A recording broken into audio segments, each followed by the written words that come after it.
Teka-teki berkenaan jumlah pasukan Liga Super yang bakal bersaing bagi musim depan akan terjawab hari ini selepas First Instance Body, FIB, selesai melakukan tapisan. Sebelum ini, tempoh permohonan lesen kebangsaan beberapa kali dilanjutkan bagi memberi peluang kepada pasukan untuk melengkapkan dokumen masing-masing bagi memenuhi syarat lesen. Tarikh yang dilanjutkan berakhir pada Sabtu lalu menyaksikan sebanyak 15 pasukan telah melengkapkan permohonan termasuk pasukan-pasukan yang berdepan masalah kewangan kritikal, pasukan yang kononnya bakal menarik diri daripada siangan Liga Super musim depan seperti Perak FC dan Sri Pahang FC juga tidak terkecuali untuk melengkapkan proses permohonan tersebut.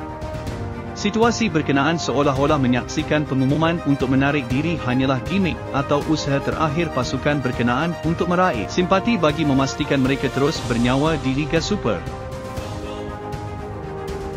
Hari ini, FIB akan membuat penilaian serta pengesahan bagi memuktamadkan berapa pasukan lulus mendapat lesen kebangsaan yang menjadi syarat utama untuk beraksi dalam saingan Liga Super selepas selesai proses tapisan.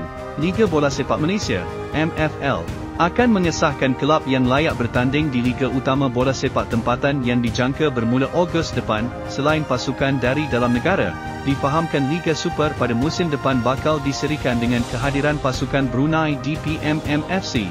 Namun, sehingga kini tiada pengesahan lanjut.